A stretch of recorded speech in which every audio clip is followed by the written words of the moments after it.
নমস্কার শ্রোতা বন্ধুরা, audio visual books by Aparna চ্যানেলে আপনাদের সকলকে স্বাগত জানাই। আজ আপনাদের কাছে পড়ে শোনাব বিভূতিভূষণ বন্দ্যোপাধ্যায় রচিত তৃণাঙ্কুর। তৃণাঙ্কুর বিভূতিভূষণ বন্দ্যোপাধ্যায়ের দ্বিতীয় দিনলিপি গ্রন্থ। প্রকাশকাল মার্চ 1943। বর্তমান গ্রন্থখানি ঠিক উপন্যাসও নয় কিংবা বিভূতিভূষণের আত্মজীবনীও নয়। শিল্পীর মনে ক্ষণে ক্ষণে যে সকল চিন্তার উদয় হইয়াছে কিংবা দৈনিক জীবনযাত্রার সূত্রে যেসব ঘটনা তাহাকে আঘাত করিয়াছে, বিস্মিত করিয়াছে বা সচেতন করিয়াছে, সেই সব ঘটনা ও চিন্তার কথাই তিনি লিপিবদ্ধ করিয়া গিয়াছেন। সেই হিসাবে ইহাকে তাহার সাহিত্য জীবনের ইতিহাসই বলা চলিতে পারে, যদিও সমস্তটা জড়াইয়া ইহা এক স্বতন্ত্র অপূর্ব সাহিত্যে পরিণত হইয়াছে। তৃণাঙ্কুরের প্রথম সংস্করণে পুস্তকের প্রচ্ছদে এই পরিচায়িকাটি মুদ্রিত হইয়াছিল। তৃণাঙ্কুর গ্রন্থের ভূমিকায় দিনলিপি রচনা ও প্রকাশ সম্পর্কে লেখক লিখিয়াছেন, বিভিন্ন অবস্থায় ও বিভিন্ন পারিপার্শ্বিক পরিবর্তনে মনের মধ্যে যে অনুভূতি জাগে, আমার এই দৈনন্দিন লিপিতে তাহাই প্রতিবিম্বিত হইয়াছে মাত্র। এই গ্রন্থটি পড়ার সুবিধার জন্য আমি কয়েকটি অংশে ইহাকে ভাগ করেছি। আজ শুনবেন প্রথম ভাগ। তৃণাঙ্কুর প্রথম ভাগ, লেখক বিভূতিভূষণ বন্দ্যোপাধ্যায়। 1 মাস পরে আজ আবার কলকাতায় ফিরেছি। এই 1 মাস দেশে কাটিয়েছি অনেক কাল পরে। মা মারা যাওয়ার পরে আর এত দীর্ঘকাল একসঙ্গে দেশে কখনো থাকিনি। এই 1 মাস আমার জীবনের এক অপূর্ব আনন্দের অধ্যায়। ডিন ইঞ্জ যাকে ঠিক জয় অফ লাইফ বলেছেন, তা আমি এই গত মাসটিতে প্রাণে প্রাণে অনুভব করেছি। সেরকম নিভৃত শান্ত শ্যামল মাঠ ও কালো জল নদী তীর না হলে মনের আধ্যাত্মিক পুষ্টি কেমন করে হবে? শহরের কর্মকোলাহলে ও লোকের ভিড়ে তার সন্ধান কোথায় মিলবে? তাই যখন জটাখালির ভাঙা কাঠের পুলটাতে দুধারের মজা গাং ও বাঁওড় এবং মাথার উপর অনন্ত নীলিমা, নিচে ঘন সবুজ গাছপালা, ধানক্ষেত, বিল, গ্রামসীমার বাঁশবন, মাটির পথের ধারে পুষ্পভার নত বাবলা গাছের সারি, দূরের বটের ডালে বউকথাকাও পাখির ডাক, এসবের মধ্যে প্রতি বৈকালে গিয়া বসতাম, তখন মনে হতো আর শহরে ফিরে যাবার আবশ্যক নেই। জীবনের সার্থকতা অর্থ উপার্জনে নয়, খ্যাতি প্রতিপত্তিতে নয়, লোকের মুখের সাধুবাদে নয়, ভোগে নয়। সে সার্থকতা শুধু আছে জীবনকে গভীরভাবে উপলব্ধি করার ভেতরে, বিশ্বের রহস্যকে বুঝতে চেষ্টা করবার আনন্দের মধ্যে। এই সব শান্ত সন্ধ্যায় বসে এই অসীম সৌন্দর্যকে উপভোগ করায়। সে কথা বুঝেছিলাম সেদিন, তাই সন্ধ্যার কিছু আগে জীবনের এই অনন্ত গতিপথের কথা ভাবতে ভাবতে অপূর্ব জীবনের আনন্দে আত্মহারা হয়ে পড়েছিলাম। সন্ধ্যার অন্ধকার গ্রাহ্য না করেই কুঠির মাঠের অন্ধকার, ঘন নির্জন ও সাপৎসংকুল পথটা দিয়ে একা বাড়ি ফিরলাম। আর নদীর ধারে অপূর্ব আকাশের রং লক্ষ্য করে তার পরদিনও ঠিক সেই মনের ভাব আবার অনুভব করেছিলাম। এরকম একটা সময় আসে যখন বিদ্যুৎ চমকে অনেকখানি অন্ধকার রাস্তা একবারে দেখতে পাওয়ার মতো সারা জীবনের উদ্দেশ্য ও গভীরতা যেন এক মুহূর্তে জানতে পারা যায়, বুঝতে পারা যায়। শুধু সৌন্দর্যই এই বিদ্যুৎ, আলোর কাজ করে মানসিক জীবনে। কিন্তু এই সৌন্দর্য বড় আপেক্ষিক বস্তু। একে সকলে চিনতে পারে না, ধরতে পারে না। কানকে, চোখকে, মনকে তৈরি করতে হয়। সঙ্গীতের কানের মতো সৌন্দর্যের জ্ঞান বলে একটা জিনিসের অস্তিত্ব আছে। শিমুল গাছের মাথাটার উপরকার আকাশটার দিকে চেয়ে দেখে নিয়ে বামে নদীডাঙার দিকে চোখ ফিরিয়ে নিতেই রক্ত মেঘস্তূপ যেন যুগান্তের পর্বত শিখরের মতো আকাশের নীল স্বপ্নপটে, তার ওপারে যেন জীবন পারের বেলাভূমি। আনন্দ আবছায়ার মতো সন্ধ্যার ধূসর অন্ধকার একটু একটু চোখে পড়ে। রোজ আমাদের বাড়ির পাশের বাঁশতলার পথটা দিয়ে যেতে যেতে বাল্যের শত ঘটনা, কল্পনার আশা, দুঃখ সুখের স্মৃতি মনে জেগে উঠত। এইসব বনের প্রতি গাছপালায়, পথের প্রতি ধূলিকণায় যে 25 বৎসর আগের এক গ্রাম্য বালকের সহস্র সুখ দুঃখ জড়ানো আছে, কেউ তা জানবে না। আর 100 বৎসর পরে তার ইতিহাস কোথায় লেখা থাকবে? কোথায় লেখা থাকবে এক মুগ্ধমতী 8 বৎসরের বালক জীবনে প্রথম গ্রামের উত্তর মাঠে তার জ্যাঠামশাইয়ের সঙ্গে বেরিয়ে এসে কি আনন্দ পেয়েছিল? কোথায় লেখা থাকবে তার মায়ের হাতে ভাজা তালের পিঠে খাওয়ার সে আনন্দের কাহিনী?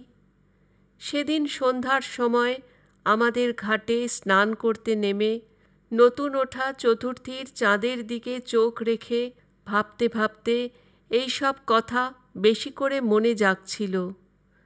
গোপালনগরের বারোয়ারির যাত্রা দেখতে গিয়ে তাই সে ছেলেটার কথা মনে পড়ল যে আজ 25 বছর আগে কৃষ্ণ ঘোষের তামাকের দোকানের বারান্দাতে বসে তার বাবার সঙ্গে যাত্রা দেখতে দেখতে দময়ন্তীর দুঃখে ফুঁপিয়ে ফুঁপিয়ে কাঁদত। সেসব কথা যাক। অদ্ভুত এই জীবন, অপূর্ব এই সৃষ্টির আনন্দ।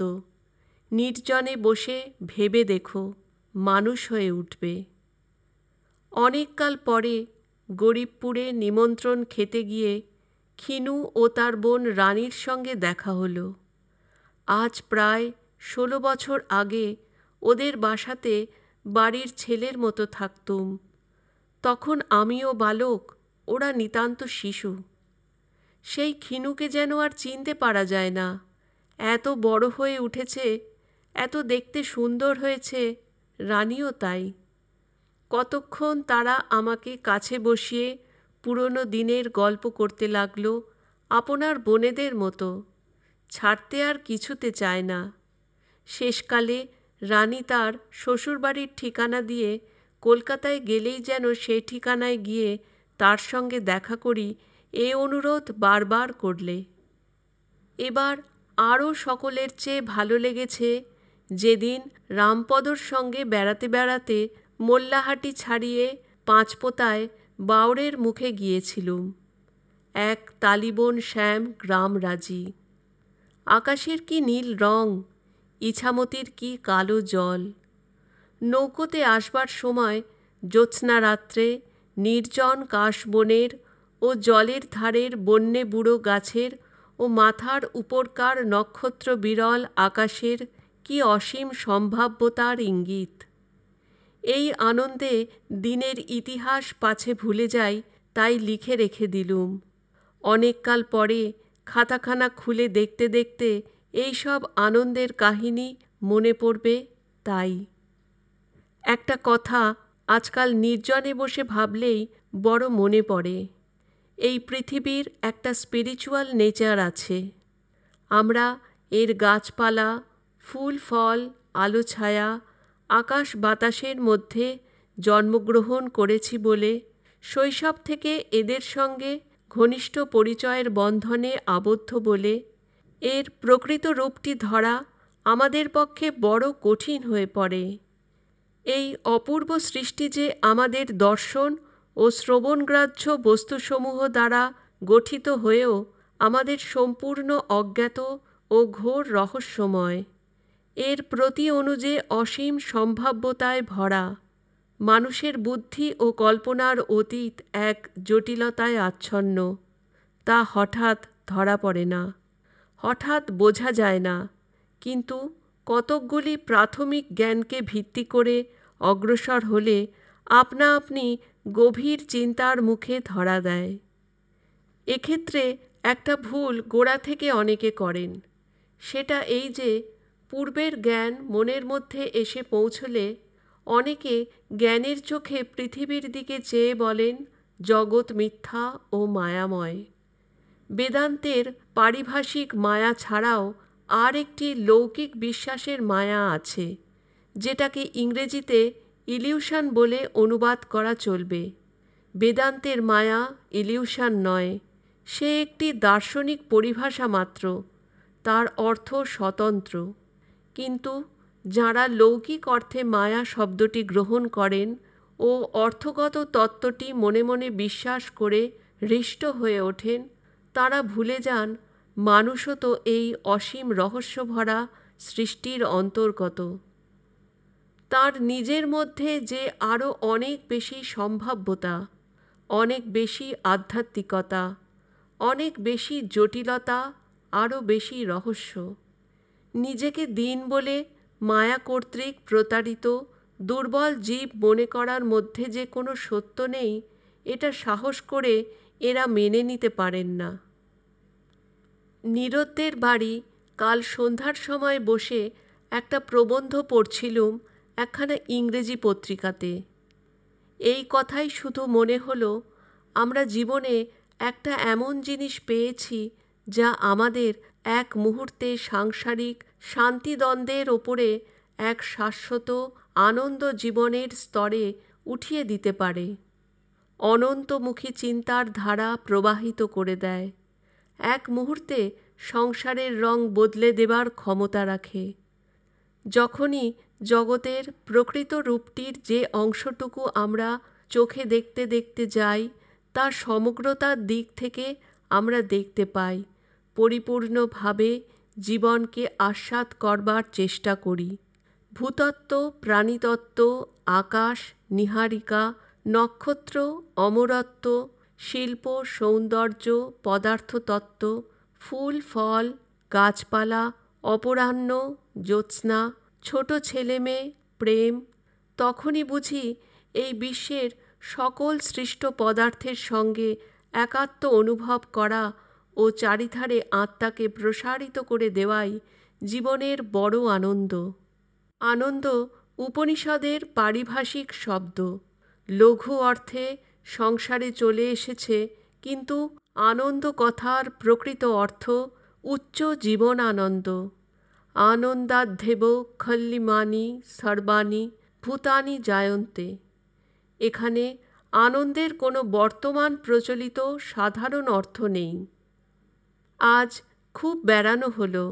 প্রথমে গেলুম বন্ধুর ওখানে, তার মোটরে সে প্রবাসী অফিসে আমাকে নামিয়ে দিয়ে গেল। সেখান থেকে গেলুম সায়েন্স কলেজে। অনেকক্ষণ অপেক্ষা করবার পর ডাক্তার রায় এলেন। তিনি সিন্ডিকেটের মিটিংয়ে গিয়েছিলেন। তার সঙ্গে খানিকটা কথাবার্তার পর দুজনে বেরিয়ে পড়া গেল। একেবারে সোজা সার্কুলার রোড দিয়ে মোটর হাঁকিয়ে প্রিন্সেপ ঘাট। বেশ আকাশের রংটা কদিন বৃষ্টির জ্বালায় অতিষ্ঠ করে তুলেছিল। আজ আকাশ পরিষ্কার হয়েছে। গঙ্গার ওপারে রামকৃষ্ণপুর ময়দা কলগুলোর ওপরকার আকাশটা তুঁতে রঙের। পশ্চিম আকাশে কিন্তু অস্ত সূর্যের রং ফোটেনি, কেন তা জানি না। ডাক্তার রায়ের সঙ্গে বর্তমানকালের তরুণ সাহিত্য সম্বন্ধে বহুক্ষণ আলোচনা হলো। তাঁর মত ভারী পাকা ও যুক্তিপূর্ণ। সকালে সকালে ফিরলাম। তিনি আবার বউবাজারের দোকানটা থেকে খাবার কিনলেন। আমায় বললেন মাঝে মাঝে দেখা করবার জন্যে। জীবনে যদি কাউকে শ্রদ্ধা করি তবে সে এই ডাক্তার পিসি রায়কে। সত্যিকার মহাপুরুষ। বহু সৌভাগ্যে তবে দর্শন লাভ ঘটে, একথা আমি মনে প্রাণে বিশ্বাস করি। অধিকক্ষণ কথাবার্তা কইবার পরে মনে হয় যে সত্যি কিছু নিয়ে ফিরছি। আজ প্রবাসীতে গিয়ে পথের পাঁচালী বইটার প্রথম ফর্মাটা ছাপা হয়েছে দেখে এলুম। সে হিসাবে আমার সাহিত্য জীবনের আজ একটি স্মরণীয় দিন। ওটা ওদের ওখানে কাল শনিবারে পড়া হবে। ডাক্তার কালিদাস নাগ ও সুনীতিবাবু কাল থাকবেন বলেছেন। সেখান থেকে গেলুম দক্ষিণাবাবুর গৃহপ্রবেশের নিমন্ত্রণে কালীঘাটে। সুরেশানন্দের ছোট 1 বছরের খোকাটি কি সুন্দর হয়েছে। ওকে কোলে নিয়ে চাঁদ দেখালুম, ভারী তৃপ্তি হলো তাতে। এরা সব কোথা থেকে আসে? কোন মহান আর্টিস্টের সৃষ্টি এরা? অনন্ত আকাশে কালপুরুষের জ্যোতির্ময় অনল জ্বলতে দেখেছি। পূর্ব দিকপালের আগুন অক্ষরে সংকেত দেখেছি। কিন্তু সে রুদ্র বিরাটতার পিছনে এইসব সুকুমার শিল্প কোথায় লুকোনো থাকে? কি হাসি দেখলুম ওর মুখে, কি তুলতুলে গাল। একটা উপমা মনে আসছে। আমাদের দেশের বারোয়ারির আসরে কে যেন রবিবাবুর মুক্তধারা থেকে নমযন্ত্র নমযন্ত্র নমযন্ত্র এই গানটি আবৃত্তি করছেন। ওর ধ্বনির সঙ্গে ভাবের অপূর্ব যোগ। ওর মধ্যে যে অদ্ভুত ক্ষমতা ও চাতুর্য প্রমাণ পেয়েছে তা কে বুঝছে? কিন্তু হয়তো এক কোণে এক নিরীহ ব্রাহ্মণ পণ্ডিত বসে আছেন। আসর ভরা দোকানদার দলের মধ্যে তিনিই একমাত্র নীরব রসগ্রাহী। কবির ক্ষমতা বুঝছেন তিনি। চোখ তাঁর জলে ভাসছে, বুক দুলে উঠছে। বিশ্বসৃষ্টির এই অসীম চাতুর্য, এই বিরাট শিল্পকৌশল, এই ইন্দ্রিয়াতীত সৌন্দর্য কজন বুঝবে? দোকানদার দলের মতো হাততালি দিচ্ছে হয়তো সবাই, কিন্তু কে মন দিয়েছে ওদিকে? কে ভাবছে এই অপূর্ব, অবাচ্য, অভাবনীয় অদ্ভুত সৃষ্টির কথা? মানুষের অভিধানে যাকে বর্ণনা করবার শব্দ নেই। এক আধজন এখানে ওখানে, sir Oliver Lodge, Flammarion, Jeans, সুইনবার্নে, রবীন্দ্রনাথ, এদের নাম করা যায়। শ্রীরামকৃষ্ণের কথায় এদের ফাতনাতে ঠোকরাচ্ছে। আনন্দ, আনন্দ, আনন্দাধ্যেব খল্লিমানি সর্বাণি ভূতানি জায়ন্তে। কাল প্রবাসীতে পথের পাঁচালীর কয়েকটি অধ্যায় পড়া হলো। ডাক্তার কালিদাস নাগ ও সুনীতিবাবু উপস্থিত ছিলেন, আরও অনেকে ছিলেন। সকলেই ভারী উপভোগ করলেন। এটাই আমার পক্ষে আনন্দের বিষয়। এই বইখানার আর্ট অনেকেই ঠিক বুঝতে না পেরে ভুল করেন। দেখে ভারী আনন্দ হলো সজনীবাবু কাল কিন্তু ঠিক আর্টের ধারাটা আমার বুঝে ফেলেছে। আর্টকে বুদ্ধির চেয়ে হৃদয় দিয়ে বুঝতে চেষ্টা করলে বোঝা যায় বেশি। এবার বাড়ি গিয়ে গত শনিবারে অনেক দিন পরে কি আনন্দই পেলুম। মটরলতা, কাঠবেড়ালি, নাটা ফুল, বর্ষা সরস লতাপাতার ভরা সুগন্ধ। কাল প্রবাসী থেকে গিরিনবাবুর বাড়ি, সেখান থেকে বিন সাহেবের কাছে অনেক দিন পরে। বেশ দিনটা কাটল, বিভূতির সঙ্গেও দেখা। আজ সকালে উঠে অনেক দিন পরে ইসমাইলপুরের সেই কীর্তনের গানটা মনে পড়ল, যা তো রহি। শেষ দুটো কথা ছাড়া আর আমার কিছু মনে নেই, অথচ গানের ভাবটা আমি জানি। ভারী আনন্দ হলো আজ মনে। শুধুই মনে হচ্ছিল জীবনটাকে আমরা ঠিক চোখে অনেক সময় দেখতে শিখিনি বলেই যত গোল বাঁধে। জীবন আত্মার একটি বিচিত্র অপূর্ব অভিজ্ঞতা। এর আস্বাদ শুধু এর অনুভূতিতে। সেই অনুভূতি যতই বিচিত্র হবে, জীবন সেখানে ততই সম্পূর্ণ, ততই সার্থক। সেদিক থেকে দেখলে দুঃখ জীবনের বড় সম্পদ, দৈন্য বড় সম্পদ, শোক, দারিদ্র্য, ব্যর্থতা বড় সম্পদ, মহৎ সম্পদ। যে জীবন শুধু ধনে মানে সার্থকতায়, সাফল্যে, সুখে সম্পদে ভরা, শুধুই যেখানে না চাইতে পাওয়া, শুধুই চারিধারে প্রাচুর্যের বিলাসের মেলা, সে জীবন অশ্রুকে জানে না, অপমানকে জানে না, আশাহত ব্যর্থতাকে জানে না। যে জীবনে শেষ রাত্রের জ্যোৎস্নায় বহুদিন হারা মেয়ের মুখ ভাববার সৌভাগ্য নেই। শিশুপুত্র দুধ খেতে চাইলে পিটুলি গোলা খাইয়ে প্রবঞ্চনা করতে হয়নি। সে জীবন মরুভূমি। সে সুখসম্পদ ধনসম্পদ ভরা ভয়ানক জীবনকে আমরা যেন ভয় করতে শিখি।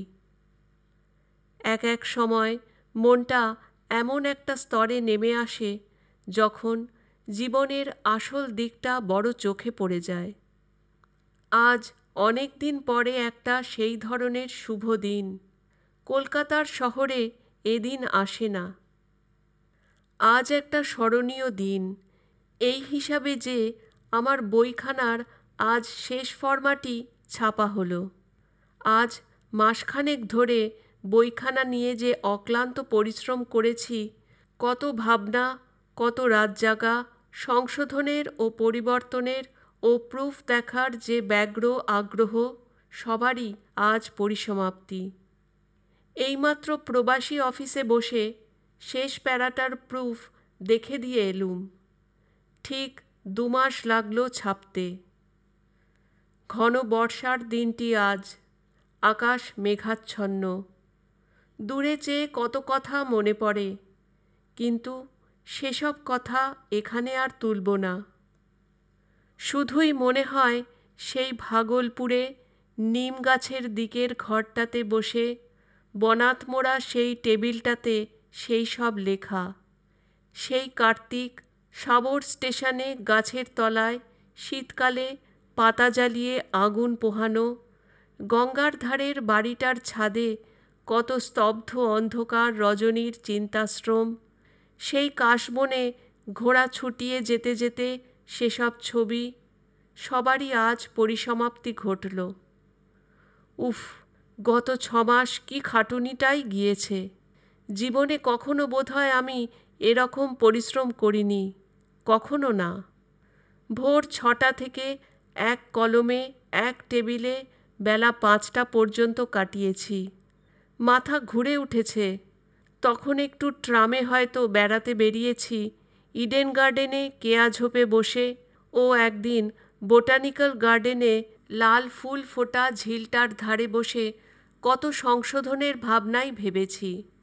তার ওপর কাল গিয়েছে সকলের চেয়ে খাটুনি। সকাল 6টা থেকে সন্ধে 6টা পর্যন্ত বইয়ের শেষ ফরমার প্রুফ ও কাটাকুটি। শেষে রাত্রে পাথুরেঘাটার বাড়িতে নিমন্ত্রণ রক্ষা করতে যাওয়া ও তদারক করে লোক খাইয়ে বেড়ানো। কাল রাত্রে ভালো ঘুম হয়নি, গা হাত পা যেন কামড়াচ্ছে। যাক, বই বেরুবে বুধবারে। ভগবান বলতে পারবেন না যে ফাঁকি দিয়েছি। তা যে দিনই, তিনি অন্তত সেটা জানেন। লোকের ভালো লাগবে কিনা জানি না, আমার কাজ আমি করেছি। ওপরের সব কথাগুলো লিখলুম আমার পুরনো কলমটা দিয়ে, যেটা দিয়ে বইখানার শুরু হতে লেখা। শেষ দিকটাতে পার্কার ফাউন্টেন পেন কিনে নতুনের মোহে একে অনাদর করেছিলুম। ওর অভিমান আজ আর থাকতে দিলুম না। আজ বই বেরুলো। এতদিনের সমস্ত পরিশ্রম আজ তাদের সাফল্যকে লাভ করেছে দেখে আমি আনন্দিত। প্রবাসী অফিসে বসে এই কথাই কেবল মনে উঠছিল যে আজ মহালয়া, পিতৃতর্পণের দিনটা। কিন্তু আমি তিল তুলসী তর্পণে বিশ্বাসবান নই। বাবা রেখে গিয়েছিলেন তাঁর অসম্পূর্ণ কাজ শেষ করবার জন্যে। তাই যদি করতে পারি, তার চেয়ে সত্যতর কোনো তর্পণের খবর আমার জানা নেই। আজ এই নির্জন নীরব রাত্রিতে বহু দূরবর্তী আমার সেই পোড়ো ভিটার দিকে চেয়ে এই কথা মনে হলো যে তার প্রতি সন্ধ্যা, প্রতি বৈকাল, প্রতি জ্যোৎস্নামাখা রাত্রি, তার ফুল ফল, আলো ছায়া, বন নদী, 20 বৎসর পূর্বের সে অতীত জীবনের কত হাসি কান্না, ব্যথা বেদনা, কত অপূর্ব জীবনোল্লাসের স্মৃতি আমার মনকে বিচিত্র সৌন্দর্যের রঙে রাঙিয়ে দিয়েছিল। আমার সমস্ত সাহিত্য সৃষ্টির প্রচেষ্টার মূলে তাদেরই প্রেরণা, তাদেরই সুর। আজ 20 বৎসরের দূর জীবনের পার হতে আমি আমার সে পাখি ডাকা, তেলাকুচো ফুল ফোটা, ছায়া ভরা মাটির ভিটাকে অভিনন্দন করে এই কথাটি শুধু জানাতে চাই, ভুলিনি, ভুলিনি, যেখানেই থাকি ভুলিনি, তোমারই কথা লিখে রেখে যাব। সুদীর্ঘ অনাগত দিনের বিভিন্ন ও বিচিত্র সুর সংযোগের মধ্যে তোমার মেঠো একতারার উদার অনাহত ঝঙ্কারটুকু যেন অক্ষুণ্ণ থাকে।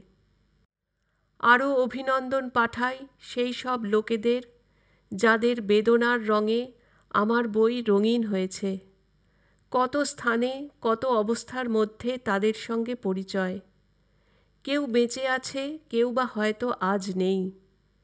এদের সকলের দুঃখ, সকলের ব্যর্থতা, বেদনা আমাকে প্রেরণা দিয়েছে।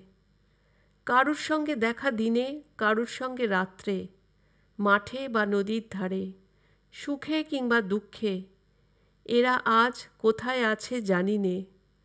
কোথায় পাবো ঝলকাঠির সেই ভিখারিকে, কোথায় পাবো আজ হিরু কাকাকে, কোথায় পাবো কামিনী বুড়িকে।